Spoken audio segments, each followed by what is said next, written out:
परदेसी, ओवरसीज, बहुत अरसे बाद अब जब अपने घरों को वापस लौटते हैं तो उनको जो बच्चे मिलते हैं वो खुद सर होते हैं। जो बीवी मिलती है वो नहीं होती जिसे वो 30 साल पहले छोड़ के गए थे। उसे बात सुनने की आदत नहीं रहती। रीजन, आप इस सारे अरसे में कमाई में तो लगे रहे, लेकिन जब आप कुछ अरसे के लिए आए तो मेहमान की तरह आए। आप पैसे लेकर आए, आपकी एक्सपेक्टेशंस बहुत ज्यादा थी।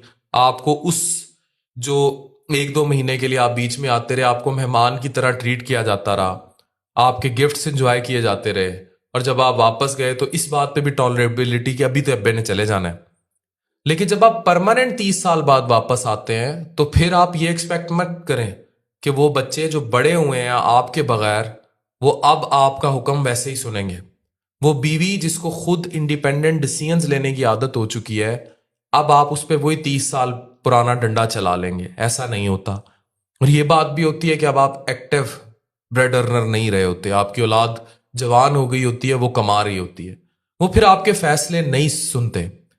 मैंने ऐसे कई ओवरसीज की दास्तानें सुनी हैं, क्योंकि जाहिर है वो डिप्रेशन में 60-65 साल की उम्र में आते हैं। बेटा बात नहीं सुन रहा, बेटी बात नहीं सुन रही, रिश्ते के लिए नहीं मान रहे, बीवी उनके साथ मिल गई है।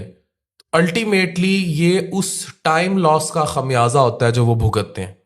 इसलिए मैं बार बार ओवरसीज परदेसी भाइयों को एक बात समझाता हूं, क्योंकि मुझे ओवरसीज बहुत सुनते हैं कि या तो अपनी बेगमात और बच्चों को साथ ले जाएं बाहर, या फिर उनके पास यहां कम में रह के गुजारा करने की आदत डालें।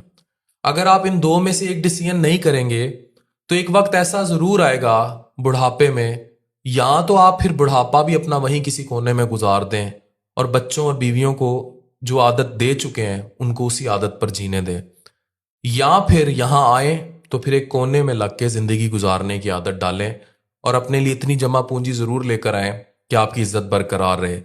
ये हर ओवरसीज की कहानी नहीं है, लेकिन बेशतर ओवरसीज परदेसी भाई जब डिप्रेशन का आके शिकार होते हैं तो वो इस चीज से गुजरते हैं। और शायद कोई उनको ये बात बावर कराने वाला नहीं जो मैं आज उनको बता रहा हूं कि आपने अपनी जवानी में अपनी मशीनरी की, अपनी रनिंग मशीनरी की जिंदगी देखी है। जब आप एक्टिव हैं, कमा रहे हैं, आपने अपना वो लागिर बुढ़ापा नहीं देखा।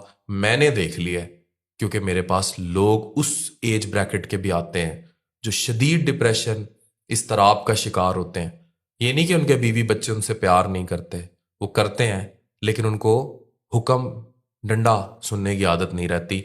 और ये चीज़ फिर बहुत सारे घरों में बहुत सारे मसलों को जन्म देती है। इस बात का ज़रूर ख्याल रखें कि बाप की परवरिश का साया उसकी फिजिकल प्रेजेंस की सूरत में बड़ा ज़रूरी होता है। वो ना हो तो फिर इन दी एंड बाप को भी भुगतना पड़ता है। Thank you very much.